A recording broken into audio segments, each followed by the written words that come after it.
Apa kabar pemirsa? Senang sekali saya, pembaca berita favorit Anda, Sukatoro, bisa ketemu kembali dengan Anda di Berita dari Neraka.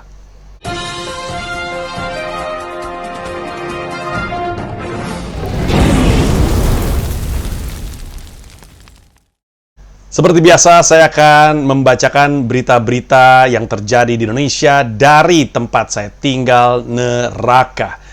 Untuk informasi saja, saat ini Neraka sedang musim duren montong. Lumayan menyenangkan, duren di sana sini bisa dimakan, kulitnya pun masih bisa dimanfaatkan untuk menghukum orang-orang tersinggung yang masuk neraka. Baik, kita akan masuk langsung ke berita pertama. Kali ini beritanya kami bacakan dari Tribun News. Dari tribunwow.com. Bukan Tribun News. Ini lebih wow. Tribun News ada, tapi ini lebih wow dari Tribun News, dari tribunwow.com. Surabaya disebut jadi zona hitam corona, Khofifah bantah, merah pekat. Gubernur Jawa Timur Khofifah Indar Parawansa membantah kota Surabaya berstatus zona hitam virus corona. Yang menyebutkan tidak pernah ada klasifikasi warna hitam dalam pemetaan zona, melainkan merah pekat. Khofifah menerangkan padatnya jumlah orang dalam pemantauan atau ODP dan pasien dalam pengawasan PDP membuat wilayah Surabaya seolah-olah tampak berwarna hitam. Sebenarnya kan poinnya bukan itu, Bu Khofifah. Poinnya adalah bahwa saking pekatnya, saking gelapnya, apapun itu warnanya, kondisinya berbahaya. Tolong dibantu. Karena kalau itu tidak dibantu, maka terancam Komodo Menoi Stand Up Comedy World Tour Surabaya di Desember tidak terlaksana. Yang kasihan siapa? Ya Panji, ya penontonnya, ya kasihan. Intinya tolong diselesaikan. Itu. Dan jangan pakai istilah bukan hitam, merah pekat.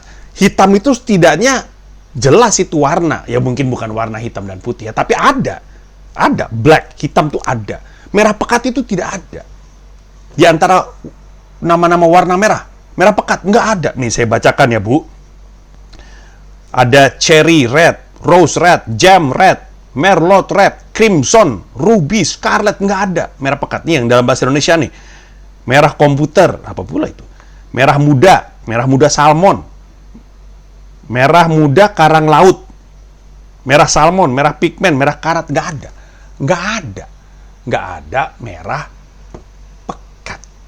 Hati-hati. Nanti kalau ibu bikin nama sendiri kayak merah pekat, ya jangan disalahkan kalau warga juga bikin istilah sendiri. Ya udah, bukan hitam, tapi yang pasti itu bukan merah. Kita sebut aja hampir hitam. Nggak mau dong, nggak mau.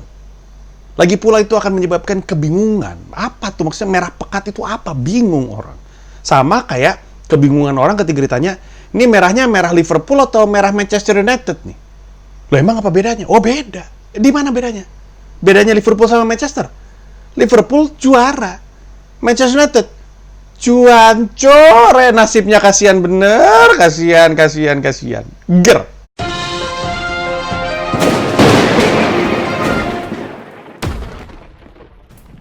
Berita selanjutnya kami ambil dari kompas.com. Jokowi menyatakan, tugas belum berakhir, jangan sampai terjadi gelombang kedua COVID-19. Presiden Joko Widodo mengingatkan tugas besar menghadapi virus corona atau COVID-19 belum berakhir, meski pemerintah sudah menyiapkan fase new normal atau kenormalan baru, namun penanganan pandemi tidak boleh mengendur. Beliau mengatakan, saya ingatkan bahwa tugas besar kita belum berakhir, ancaman COVID masih ada, kondisi masih dinamis. Berikut kata Jokowi dalam video conference dari kantor gugus tugas percepatan penanganan COVID-19 di Graha BNPB Jakarta, Rabu 10 Juni 2020. Jokowi bilang, jangan sampai terjadi gelombang kedua.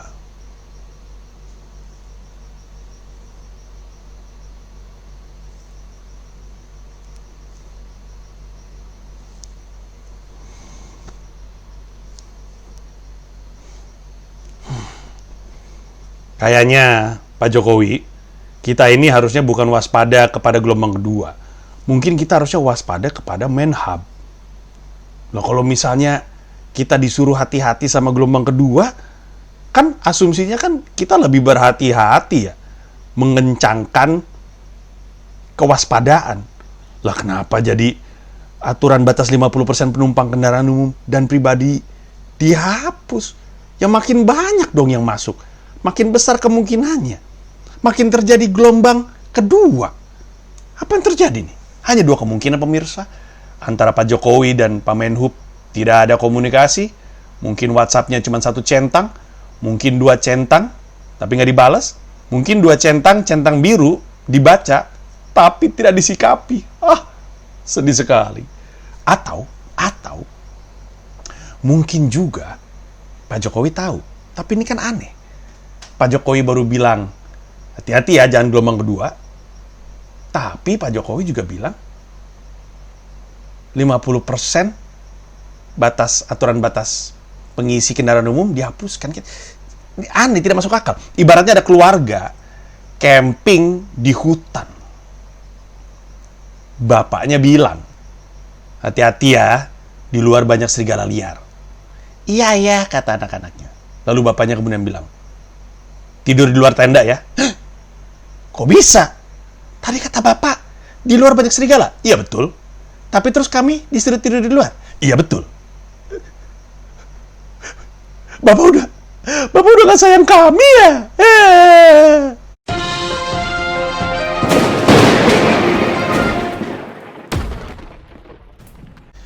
Berita selanjutnya kami bacakan dari Vice.com. Lelaki di NTT pakai ganja, obati sakit terancam pidana. Mengulang kisah tragis Fidelis. Reinhard Rossi N. Sahaan melanglang buana dari Jakarta hingga akhirnya tiba di Labuan Bajo, NTT. Di tengah jalan hidupnya berbelok demi mencari ganja yang bisa menyembuhkan penyakit saraf yang dia derita. Namun perjuangannya sembuh pekan ini terancam berakhir di bui. Kepolisian NTT menangkapnya 17 November 2019 saat sedang merebus ganja di indekos yang dia tempati seperti dilansir Kompas. Awal pekan ini dia menjalani tahap akhir sidang yang menentukan nasibnya. Putusan dibacakan majelis hakim pada sidang yang digelar Kamis 11 Juni 2020. Sebentar. Jadi polisi menangkap dia sedang merebus ganja di indekos. Ini baru penyalahgunaan ganja. Beberapa saat yang lalu, Panji pernah bikin video yang menyatakan ganja itu tidak ada penyalahgunaan. Karena tidak ada penggunaan dengan benar. Tapi ini ada. Bapak tadi merebus ganja. Itu kan mubazir. Menyanyiakan barang bagus. Lah orang kalau punya ganja untuk gits, untuk bugs, untuk mabuk, tentu tidak akan dia cemplungin ke air. Kalau ada orang yang pakai ganja untuk giting, ngeliat ganjanya dimasukin ke air, ditahan, diperes. Jangan, barang bagus disia-siain. Itu yang terjadi.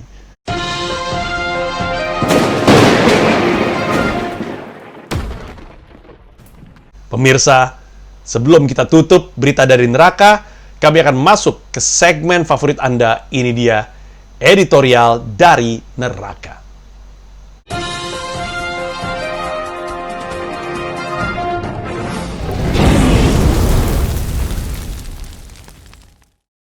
Pemberantasan korupsi lagi-lagi mengalami kemunduran. Kali ini kemundurannya lebih menyedihkan daripada kemunduran rambut Panji Pragiwaksono. Rahmat Kadir, polisi yang menyiram air keras ke Novel Baswedan oleh jaksa dituntut 1 tahun bui. 1 tahun karena membuat penyidik KPK buta seumur hidup. Nah, menurut jaksa, terdakwa ini terbukti secara sah dan meyakinkan melakukan penganiayaan dan dilakukan secara terencana. Tapi, menurut artikel yang kami kutip dari Kumparan, dakwaan primer tidak terbukti karena air keras yang kena matanya itu nggak sengaja, karena sebenarnya niatnya menyiram ke badan. Sungguh aneh sekali. Nggak sengaja kena mata karena niatnya ke badan. Terdengar seperti dialog antar pasangan usai mereka bercinta. Aduh, kok ke mata sih? Maaf sayang, maksudnya ke badan. Ger. Tapi mungkin tanda tanya terbesar adalah tuntutan yang hanya 1 tahun tadi. 1 tahun itu, kalau belajar stand up komedi, baru nyampe ke gua bingung ya, 1 tahun itu kalau jadi manusia, baru bisa ngomong, Ma, belum bisa ngomong, nggak sengaja kena mata. Nah, kekhawatiran kita bersama adalah kalau menyiram air keras kepada penyidik KPK hanya dihukum 1 tahun penjara, lama-lama nggak ada yang mau jadi penyidik KPK karena perlindungan kepada mereka yang lebih tipis daripada ketipisan tank top Deddy Corbuzier. Udah mah, tidak ada perlindungan, tidak ada yang membela juga dari pemerintah. Artis K-pop aja lebih banyak yang bela daripada penyidik KPK. Kalau perlindungan tidak diberikan kepada para penyidik KPK, maka jangan salahkan kalau mereka berhenti jadi penyidik dan alih profesi jadi atlet UFC. Karena setidaknya di UFC, kalau disakitin, lawannya nggak akan bilang, maaf, nggak sengaja. Girl.